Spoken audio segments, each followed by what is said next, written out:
일단 한번 감당해 보세요. 뭐 호흡 바꿀 것도 없고, 예. 이제 자연스럽게 일어나는 현상일 수 있으니까. 제가 그런 게 이 가슴에 격통이 전 7년을 갔었거든요. 점점 막 심해지고 '아 이게 좀 문제 있지 않나?' 그래서 '병원을 좀 가 봐야 되나?' 좀 심각하게 생각할 정도였고, 지명 스님한테 침을 그것 때문에 4 번을 맞았어요. 1 년에 1 번씩 맞았거든요. 너무 아픈 거예요. 이게 실제로 막 가슴이 뻐그덕 하면서 막 벌어지는 느낌도 들고, 이렇게 하면 소리가 나는 느낌도 들고, 예, 이게 이상한 거예요. 그래서 인제 적응이 안 되더라고요. 그때는 아무 생각 못 했죠. 지나서 생각해 보니 그 시절이 인제 아주 명확하게 떠오른단 말이에요. 그래서 인제 고때가 인제 정리가 되더라고요. 다 지나 가지고. 그때는 몰랐어요. 뭔 상황인지를 모르겠는 거예요. 그냥 병원에 가야 된다 생각했었으니까. 근데 그 과정 속에 제가 좀 뭘 많이 했냐면 손을 그냥 가슴에 올렸어요, 이렇게. 그리고 계속 인제 가슴에 이렇게 기운을 부어 주면서 가슴으로 손을 느끼려고 그랬어요. 손으로 가슴 느끼는 게 아니고 거꾸로 가슴으로 손을 느끼는 거죠. 그러면 손에서 부어지는 에너지가 있더라고요. 부드러운 어떤 에너지들을 가슴으로 이렇게 받아들인다는 느낌을 가졌어요. 그럼 가슴이 훅 꺼지는 느낌을 받더라고요. 훅 꺼지는 느낌 속에서 안정되기 시작하는 거예요, 뭔가 에너지가. 막 가슴이 튀어나가려고 하고 막 요동치고 있는데 이게 안정되는 거예요. 쓱 하면서 뭔가, 그러면서 깊은 나의 내면에 무한한 세계가 내 직감적으로 있구나라고 느껴질 만큼 가슴이 인제 아주 새롭게 인식된 거죠. 그래서 이렇게 인제 하면서 뭔가 아주 깊은 어떤 가슴으로 몰입됨과 동시에 모든 인식되는 대상과 그 알아차려지는 그 모든 내용들을 가슴으로 품는 느낌이 일어나더라고요. 그러면서 인제 또 괜찮아지는데 또 뛰면 또 시작돼.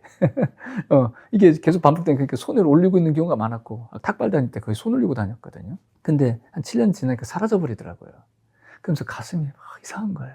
가슴 에너지가 너무나 막 부드럽고 막 이런 느낌들이 드는데, 그런 흐름 속에서 인제 '가슴이 품지 못할 세계가 없구나.'라는 걸 발견했어요. 그래서 마치 가슴은 무한한 어떤 태양을 품은 우주고요. 내가 경험하는 그 모든 것들을 가슴으로 풀어버리면은 이 태양이 다 태워버리는 거야. 온데간데 없어져 버리는 거예요, 오히려요. 뭐 그런 느낌까지 이렇게 상상이 되더라고요, 느낌에. '아, 내 가슴에 우주의 태양이 있구나. 이 태양은 내가 누군가를 이렇게 만날 때, 여러분들을 이렇게 보게 될 때 저의 가슴에 있는 태양과 여러분들의 가슴에 깃든 태양이 둘이 아님을 저는 느끼는 거예요. 예. 단지 나와 여러분들의 그 가슴의 태양 사이에 나와 여러분이라는 경험이 있을 뿐, 이 가슴과 가슴은 둘이 아니더라고요, 애초에요. 그래서 인제 가슴에서 이렇게 그렇게 느낌이 일어나더라고요. 그러니까 이 두뇌 의식이 막 달라지는 거예요. 그러다가 되게 아플 때 한 번씩 있어요. 그럼 어떻게 했냐, 이렇게 했습니다, 저는. 내 심장을 앞에다 떠올려요. 힐링 핸드라는 거죠. 예. 떠올리고, 그래서 내 심장을 떠올린 다음에 심장을 이렇게 감싸 주는 거예요. 효과가 있습니다. 그러다가 머리 되게 아프잖아요. 머리를, 두뇌를 띄어다가 여기다가 두뇌를 이렇게 해 주고, 눈이 너무 아파. 그럼 눈을, 장기를 띄어다가 여기다가 투사해요. 그래서 인제 그 장기에다가 이렇게 에너지를 부어 주면 실제로 거기서 반응이 와요, 미약하게라도. 신기하더라고요. 그래서 인제 일단 그렇게 했는데 효과가 좋았어요. 한번 해 보십시오.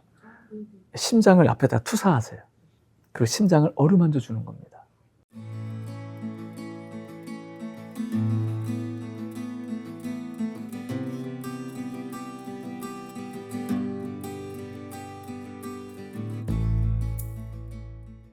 내가 이러려고 내가 태어났는가? 내가 이러려고 이 땅에 왔는가?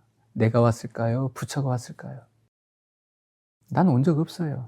나라는 경험이 뭔가의 충족함을 경험 못 하고 있을 뿐, 이 경험의 영역을 일러서 몸이라고 그래요. 그래서 우리는 이 몸으로 충만함을 경험하고 싶은 거예요. 그럼 충만함을 언제 경험하는가? 바로 생명의 근원과 소통될 때. 그게 나의 일, 나의 사람, 나의 내면, 그 모든 존재함의 근원과 소통함을 이 몸을 가지고 하는 그때 우리는 경험을 해요. 몸이 없으면 경험을 못 해요. 그럼 답 나왔다, 그죠? 영가들 몸이 있어요, 없어요? 그럼 경험 못 하겠다, 그죠? 네. 경험 못 하죠. 내가 영가들을 위해서 이제 기도를 해요. 나와 영가는 둘일까요, 하나일까요?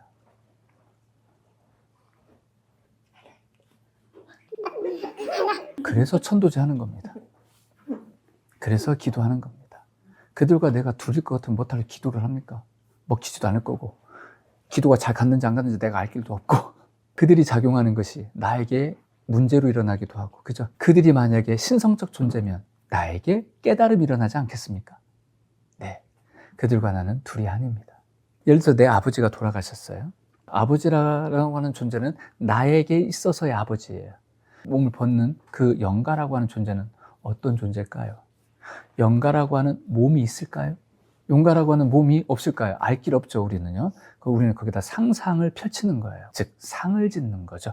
그렇다 보니 선가 수행 스님들은 그런 얘기 하지 말으라고 하잖아요. 사주도 보지도 말고, 뭐 전생 그런 거 보지도 말고, 거기다가 심지어 좀 아리까리한 거예요. 이거 전생도 안 보는 마당에 천도제는 왜 지내? 천도제도 없어져 버리는 거예요. 죄를 지낼 수가 없는 조건이 생겨버리는 거예요. 그만큼의 어떤 그 본질을 찾아 들어가니까 그런 거예요. 근데 우리는 경험을 하죠. 그러므로 경험의 영역에서만 보는 거예요. 자, 경험의 영역에서 보았을 때 우리는 깨달음으로 표현하는 게 한마디 있죠. 너와 나는 둘이 아니다. 영가와 나는 둘이 아니다. 돌아가신 아버지와 나는 둘이 아니다. 아버지가 돌아가셔서 나한테 어떠한 영향력도 끼칠 수도 없고 나도 영향을 줄 수 없다면 기도는 무의미하죠. 예, 근데 영향을 줄 수 있다는 거죠. 왜? 둘이 아니니까. 그래서 아버지를 향한 기도는 곧 나의 영적 성장이 돼버려요. 내가 아버지를 향해 기도하게 될 때 아버지라는 껍데기야 할까요? 몸을 벗었는데? 몸을 벗었으면 그는 아버지를 할 수 있을까요? 내 마음속의 아버지인 것이지. 그잖아요. 지금 보살님은 나를 보고 있죠. 나를 보는 걸까요? 보살님 마음에 비춰진 나를 보는 걸까요? 그렇죠. 그러면 나를 향해 정성 들인다고 했을 때 엄밀히 말하면 보살님 마음이 나라고 보여지는 그 모습에 정성 들이는 거예요. 그러므로 나에게 정성 들이는 것은 곧 보살님 자신에게 정성 들이는 거예요. 그것이 기도의 원리예요.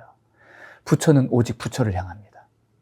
그 중간에 경험이 있고 그 경험 속에 내가 아버지를 향하여 라는 경험이 내 머릿속에 투사되어 있는 것이지 본질은 내 안에 부처가 아버지라는 내 마음에 비춰진 그 모습으로 나타난 부처에게 기도할 뿐인 거예요. 그래서 기도는 부처가 부처를 향한 예배함의 극진한 모습이에요. 그게 진실 아닐까요? 네. 거기에 어떤 상도 못 갖다 붙여요. 단지 상이란 경험이 있을 뿐. 아버지와 나라고 하는 사랑의 관계라는 경험이 있을 뿐. 나와 남편이라는 그 관계의 경험이 있을 뿐.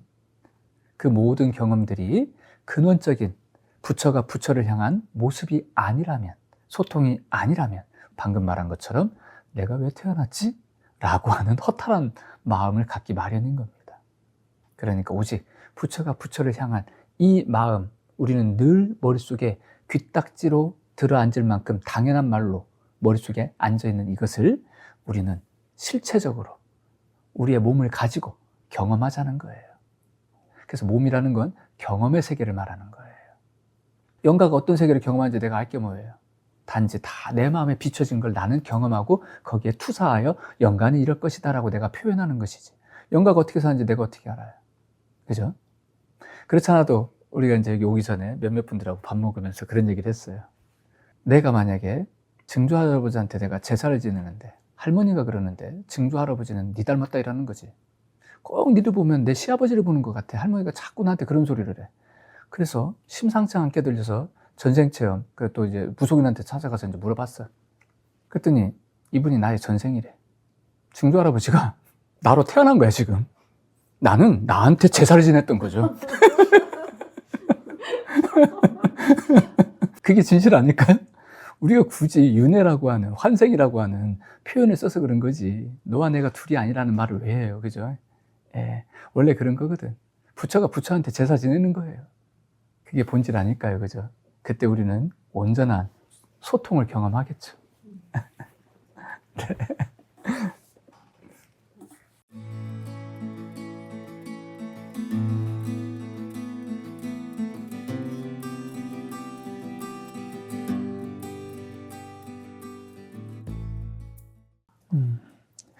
예, 누구나 비슷하게 다 겪는 것 같아요. 저도 그렇고 아마 다 비슷하게 겪을 거래요. 어떤 사람은 참 부지불식간에 뭔가 아무런 수행의 정보 없이 어떤 수행을 한다는 느낌 없이 삶을 통과하다 보니 그렇게 되기도 하고, 어떤 사람은 수행이라는 정규 과정을 통과하면서 하나하나 알아가면서 그걸 알아가게 돼요. 어쨌든 우리가 이제 경험하고자 하는 건 나의 존재의 근원이잖아요. 그죠? 나의 존재의 근원에 대한 자각이 두뇌에 딱 일어나는 순간, 두뇌는 기존에 있었던 그 경험과 근원을 경험하면서 새롭게 일어나는 그 경험 때문에 약간 혼란을 겪어요. 이 두뇌가. 참 저도 그랬던 것 같아요. 이 이제 시간 개념이 특히 그랬었어요. 난 늘 시간이 존재한다고 생각을 했거든요. 당연히요. 근데 시간이 애초에 존재하지 않았음을 이제 이해할 때 굉장히 혼란스럽더라고요, 저도. 아마 거의 비슷할 거래요, 그런 거요. 이 두뇌가 시간이 있다라는 그 경험 속에서 인생을 살아왔는데, 그 경험치가 전부였는데, 시간 없음의 세계에 대한 어떤 이해가 이제 딱 발생되니까. 그리고 이제 뭔가 이렇게, 모든 것들이 내 마음에 비춰진 세계고, 내가 이름 붙인 개념에 불과하구나, 또는 세상이 이름 붙인 개념에 불과하구나. 근데 그 개념을 나는 있다라고 실상으로 생각했고, 근데 딱 근원에 대한 어떤 접촉이 일어나게 되면 이게 개념으로 보여버려요. 그죠? 실제인 줄 알았는데 그 개념으로 보여버리는 거예요. 이게 또 적응이 안 돼요. 이게 또 적응이 안 되고. 어쨌든 우리의 어떤 근원적 자각이라는 것이 기존의 두뇌 입장에서는 상당한 뭐랄까 혼돈을 가져다 주는 건 틀림없어요. 예. 근데 이거 좀 시간이 걸리더라도 이건 해결이 되는 것 같아요. 우리가 살아가는 건 현실이잖아요. 현상계잖아요. 시공의 어떤 경험의 세계잖아요. 이건 현실이란 말이에요. 근데 우리가 근원을 경험하면 비현실의 세계로 들어가죠. 그러니까 비현상계를 경험한단 말이에요. 그러니까 이 자각은 나뿐만 아니라 누구한테 얘기하잖아요. 헛소리로 들리죠. 무슨 말을 못하겠다. 야, 그만해. 이럴 수가 있는 거예요. 이상한 사람 취급받기도 합니다. 그러니까 이걸 설명을 못해요. 경험은 있는데. 그런 부분들에 있어서 여러 번 경험하기 시작하잖아요. 이 두뇌가 그 에너지를 슬슬 머리로 이제 받아들이면서 이 에너지를 받아들이잖아요. 놀라운 일이 생깁니다. 이게 바로 영성이겠죠. 우리 존재 자체가 영성적 존재라는 거예요. 그 영성 에너지가 이 두뇌골에 들어오잖아요. 신기하게 두뇌에서는 그걸 지혜로 치환시켜요. 알아줘요, 그냥. 내가 앞으로 이걸 이렇게 이해하는 게 좋겠네. 내가 사람들한테 이렇게 이야기하는 게 좋겠네. 라고 논리성이 서지고 합리성이 서지고 굉장히 현실적인 내 머릿속에 정돈이 일어나기 시작합니다. 시간이 좀 걸립니다. 예, 이제 그런 어떤 이제 흐름들이 이제 있게 되죠. 그래서 참 이렇게, 누구나 이제 다 겪는 어떤 흐름이지만은, 알고 보면, 예, 박수 칠 만한 거죠, 사실은요. 네.